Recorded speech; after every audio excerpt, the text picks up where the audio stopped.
6장. 이 일이 있은 지 얼마 후 예수님께서는 디베랴 호수라고도 하는 갈릴리 호수를 건너가셨습니다. 많은 사람이 예수님의 뒤를 따랐습니다. 그것은 사람들이 예수님께서 병든 사람에게 행하시는 표적을 보았기 때문입니다. 예수님께서는 언덕으로 올라가 제자들과 함께 거기 앉으셨습니다. 때는 유대인의 명절인 유월절 무렵이었습니다. 예수님께서는 눈을 들어 많은 사람이 예수님께 나오는 것을 바라보시고 빌립에게 말씀하셨습니다. 이 사람들이 먹을 빵을 어디서 살 수 있겠느냐? 예수님께서는 빌립이 어떻게 하나 보시려고 이런 질문을 하신 것이었습니다. 예수님께서는 빌립이 어떻게 할 것인가를 이미 알고 계셨습니다. 빌립이 예수님께 대답했습니다. 여기 있는 한 사람 한 사람이 빵을 한 입씩만 먹는다고 해도 그 빵을 사려면 200데나리온은 있어야 할 것입니다. 그때 예수님의 제자 중 한 사람인 시몬 베드로의 동생 안드레가 말했습니다. 여기 사내 아이가 가지고 온 작은 보리빵 5개와 작은 물고기 2마리가 있습니다. 하지만 이것만 가지고 이렇게 많은 사람을 어떻게 먹이겠습니까? 예수님께서 말씀하셨습니다. 사람들에게 앉으라고 하여라. 그곳은 풀이 많은 곳이었습니다. 거기에 앉은 남자 어른의 수는 약 5,000명이었습니다. 그때 예수님께서는 빵을 가지고 하나님께 감사의 기도를 하신 후 그곳에 앉아있는 사람들에게 그들이 원하는 만큼 나눠주셨습니다. 예수님께서는 물고기를 가지고도 그렇게 하셨습니다. 사람들은 모두 실컷 먹었습니다. 식사가 끝났을 때 예수님께서 제자들에게 말씀하셨습니다. 먹고 남은 빵과 물고기를 다 모으고 하나도 버리지 마라. 그래서 제자들은 남은 음식들을 모았습니다. 보리빵 5개로 사람들이 먹고 남은 조각들이 큰 광주리로 12개나 되었습니다. 사람들은 예수님께서 행하신 표적을 보고 말했습니다. 이분은 세상에 오실 그 예언자가 틀림없다. 예수님께서는 사람들이 와서 자기를 강제로 데려다가 그들의 왕으로 세우려 한다는 것을 아셨습니다. 그래서 다시 그곳을 떠나 혼자 산으로 올라가셨습니다.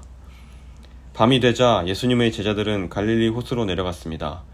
이미 날은 어두워졌지만 예수님께서는 아직 제자들에게 오지 않으셨습니다. 제자들은 작은 배를 타고 가버나움으로 가기 위해 갈릴리 호수를 건너기 시작했습니다. 그때 강한 바람이 불어오고 호수 위의 파도는 점점 거세졌습니다.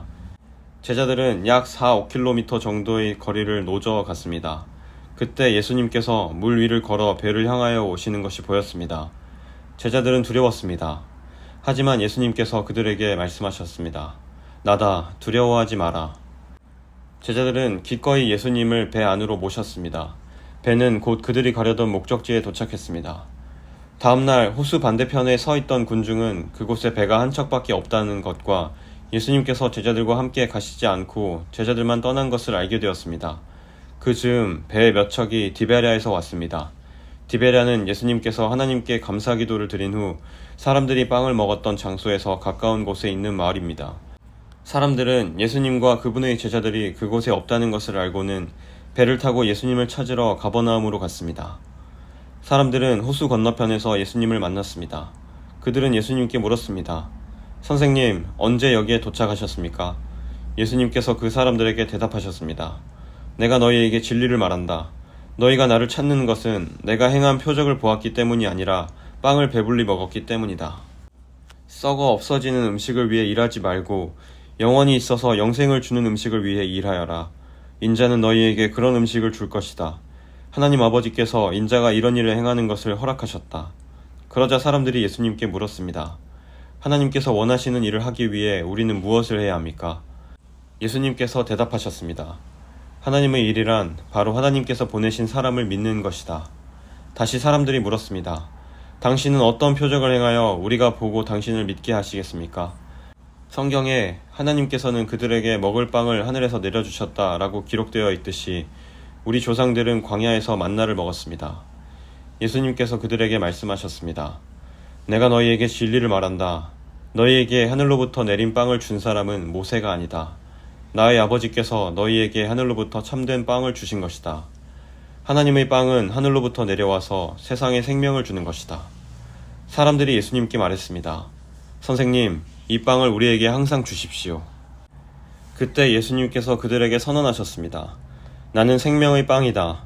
내게 오는 사람은 결단코 굶주리지 않을 것이며 나를 믿는 사람은 결코 목마르지 않을 것이다. 그러나 전에도 내가 너희에게 말했던 것처럼 너희는 나를 보고도 여전히 나를 믿지 않는다. 아버지께서 나에게 주신 사람은 다 내게로 올 것이며 내게로 오는 자를 나는 결단코 쫓아내지 않을 것이다. 나는 내 뜻을 이루기 위해서 하늘에서 내려온 것이 아니다. 나는 나를 보내신 분의 뜻을 행하기 위해 하늘에서 내려왔다. 나를 보내신 분의 뜻은 하나님께서 내게 주신 사람은 단 한 사람도 잃지 않고 마지막 날에 그를 부활시키는 것이다. 아들을 보고 믿는 사람은 누구나 다 영생을 얻는 것이 내 아버지의 뜻이기 때문이다. 나는 그를 마지막 날에 부활시킬 것이다. 유대인들은 예수님께서 나는 하늘에서 내려온 빵이다 라고 말했으므로 예수님에 대해 수군대기 시작했습니다. 그래서 그들은 자기들끼리 이런 말들을 했습니다. 이 사람은 틀림없는 요셉의 아들 예수야. 우리가 그의 아버지와 어머니를 알고 있는데 어떻게 그가 나는 하늘에서 내려왔다고 말할 수 있지? 그러자 예수님께서 그들에게 대답하셨습니다. 서로 수군대지 마라. 나를 보내신 아버지께서 이끌지 않으면 아무도 내게로 올 수 없다. 나도 마지막 날에 그를 부활시킬 것이다. 예언자들의 책에 이런 글이 있다. 모든 사람이 하나님의 가르침을 받을 것이다. 아버지의 말씀을 듣고 아버지에게서 배우는 사람은 내게로 온다. 하나님으로부터 온 사람 외에는 아버지를 본 사람이 없다. 오직 하나님으로부터 온 그 사람만 아버지를 보았다. 내가 너희에게 진리를 말한다. 믿는 사람에게는 영생이 있다. 나는 생명의 빵이다. 너희의 조상들은 광야에서 만나를 먹었지만 죽었다. 하늘에서 내려오는 빵이 여기 있다. 누구든지 이 빵을 먹으면 결코 죽지 않을 것이다. 나는 하늘에서 내려온 생명을 주는 빵이다. 누구든지 이 빵을 먹으면 영원히 살 것이다. 내가 줄 빵은 나의 살이다. 내 살은 세상에 생명을 준다. 그러자 유대인들은 이 사람이 어떻게 자기 몸을 우리에게 먹으라고 줄 수 있겠는가 라고 말하면서 서로 다투기 시작했습니다. 예수님께서 그들에게 말씀하셨습니다. 내가 너희에게 진리를 말한다. 너희가 인자의 살을 먹지 않고 또 그의 피를 마시지 않으면 너희 속에 생명이 없다. 나의 살을 먹고 나의 피를 마시는 사람은 영생을 얻으며 나도 그 사람을 마지막 날에 부활시킬 것이다. 나의 살은 참된 음식이며 나의 피는 참된 음료이다. 나의 살을 먹고 나의 피를 마시는 사람은 누구든지 내 안에 있고 나도 그 사람 안에 있다. 살아계신 아버지께서 나를 보내셨고 나 또한 아버지 때문에 살고 있는 것처럼 나를 먹는 그 사람은 나 때문에 살 것이다. 하늘에서 내려온 빵은 너희 조상들이 먹고 죽었던 빵과 같지 않다. 이 빵을 먹는 사람은 영원히 살 것이다. 이 모든 말씀은 예수님께서 가버나움 회당에서 가르치실 때 하신 말씀입니다. 예수님의 제자들 중에 여러 사람이 예수님의 말씀을 듣고 말했습니다. 이 말씀은 어렵다. 누가 알아들을 수 있겠는가? 예수님께서는 제자들이 이 문제로 수군거리는 것을 아시고 그들에게 이런 말씀을 하셨습니다. 이것이 너희에게 장애물이 되느냐? 그렇다면 인자가 전에 있던 곳으로 올라가는 것을 너희가 보면 어떻겠느냐? 생명을 주시는 분은 성령이시다. 그러므로 사람의 힘은 전혀 쓸모가 없다. 내가 너희에게 한 말은 성령의 말씀이고 생명의 말씀이다. 그러나 너희 중에는 믿지 않는 사람이 있다. 예수님께서는 처음부터 누가 믿지 않을지 또 누가 예수님을 배반할지를 알고 계셨습니다. 예수님께서 계속 말씀하셨습니다. 그러므로 내가 사람이 내게 오는 것을 아버지께서 허락하지 않으시면 아무도 내게로 올 수 없다고 너희에게 말한 이유가 여기에 있다. 예수님께서 이 말씀을 하시자 제자들 중에 많은 사람이 예수님을 떠났습니다. 그들은 더 이상 예수님을 따르지 않았습니다. 그래서 예수님께서 12 제자에게 물으셨습니다. 너희들도 떠나고 싶으냐? 시몬 베드로가 예수님께 대답했습니다. 주님, 주님께 영생의 말씀이 있는데 우리가 누구에게 가겠습니까? 우리는 주님이 하나님의 거룩한 분임을 믿고 알고 있습니다. 예수님께서 제자들에게 대답하셨습니다. 내가 너희 12사람을 선택하지 않았느냐? 그러나 너희 중에 한 사람은 마귀니라. 예수님께서는 가룟 사람 시몬의 아들 유다를 두고 말씀하신 것이었습니다. 유다는 12 제자에 들어 있던 사람이었지만 후에 예수님을 배반했습니다. 7장. 이 일이 있은 후 예수님께서는 갈릴리 지방을 다니셨습니다. 유대인들이 예수님을 죽이려고 했기 때문에 유대에서 다니기를 원하지 않으셨던 것입니다. 유대인들의 명절인 초막절이 가까웠습니다. 그래서 예수님의 동생들은 예수님께 형님의 제자들도 형님의 행하는 일들을 볼 수 있도록 이곳을 떠나 유대로 가십시오. 누구나 자기가 하는 일이 은밀하게 행해지지 않고 사람들에게 알려지기를 바라는 법입니다. 형님이 이런 일들을 행하고 계시다면 자신을 온 세상에 알리십시오 라고 말했습니다. 예수님의 동생들이 이렇게 말한 것은 그들도 예수님을 믿지 않았기 때문이었습니다. 그래서 예수님께서는 그들에게 이런 말씀을 하셨습니다. 내 때는 아직 오지 않았다. 하지만 너희 때는 항상 준비되어 있다. 세상이 너희는 미워할 수 없겠지만 나는 미워하고 있다. 이는 내가 세상에 대하여 또 세상이 행하는 일에 대하여 악하다고 증언하기 때문이다. 너희는 명절을 지키러 올라가거라. 나는 이번 명절에는 올라가지 않겠다. 내 때가 아직 이르지 않았다. 예수님께서는 이 말씀을 하시고 그냥 갈릴리에 머물러 계셨습니다. 그러나 예수님의 동생들이 명절을 지키러 올라간 후 예수님께서는 사람들의 눈에 띄지 않게 은밀히 올라가셨습니다. 그래서 유대인들은 명절에 예수님을 찾으며 그분이 어디 계시냐고 물었습니다. 사람들 사이에서는 예수님에 대한 여러 말이 오고 갔습니다. 그는 좋은 사람이다 라고 말하는 사람이 있는가 하면 아니다, 오히려 그는 군중들을 속이고 있다 라고 말하는 사람도 있었습니다. 그러나 사람들은 유대인들을 두려워했기 때문에 아무도 예수님에 대하여 드러내놓고 말하는 사람이 없었습니다. 명절이 절반가량 지났을 무렵 예수님께서는 성전 뜰에 올라가 가르치기 시작하셨습니다. 그러자 유대인들은 이 사람은 배운 것도 없는데 어떻게 저런 지식을 갖고 있을까 하며 놀라워했습니다. 그래서 예수님께서는 그들에게 이렇게 대답하셨습니다. 내 교훈은 내 것이 아니라 나를 보내신 분에게서 온 것이다. 누구든지 하나님의 뜻을 행하기 원하는 사람이라면 나의 교훈이 하나님께로부터 온 것인지 또는 내가 내 자신의 교훈을 말하는 것인지 알 것이다. 자기 자신의 교훈을 말하는 사람은 자기의 영광을 추구하기 위해 말하지만 그를 보내신 분의 영광을 추구하는 사람은 진실하며 그에게는 거짓이 없다. 모세가 너희에게 율법을 주지 않았느냐? 그런데 너희 중에 율법을 지키는 사람이 한 사람도 없다. 너희는 왜 나를 죽이려고 하느냐? 사람들이 이렇게 대답했습니다. 당신은 귀신이 들렸소. 누가 당신을 죽이려고 한단 말입니까? 예수님께서 그들에게 말씀하셨습니다. 내가 한 가지 일을 했는데 너희가 모두 놀라고 있다. 모세가 너희에게 할례를 주었다. 그러나 사실 그 할례는 모세에게서 시작된 것이 아니라 조상들에게서 시작된 것이다. 그래서 너희는 안식일에도 사람들에게 할례를 베푸는 것이다. 모세의 율법을 범하지 않도록 하기 위해 사람이 안식일에 할례를 받는데 내가 안식일에 온몸을 건강하게 해주었다고 해서 어찌 내게 화를 내느냐.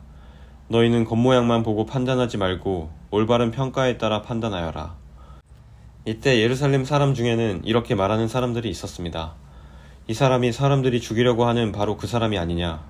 보아라, 그가 여러 사람 앞에서 드러내놓고 말하여도 사람들은 그에게 아무 대꾸도 하지 못하는데 혹시 지도자들도 이 사람을 정말로 그리스도로 알고 있는 것이 아닌가.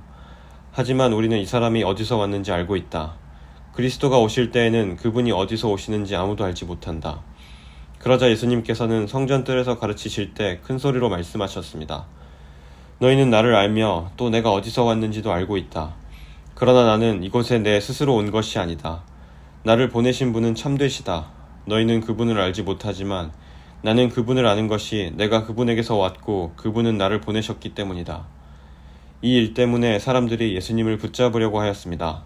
하지만 아무도 그분에게 손을 대는 사람은 없었습니다. 이는 아직 그분의 때가 되지 않았기 때문입니다.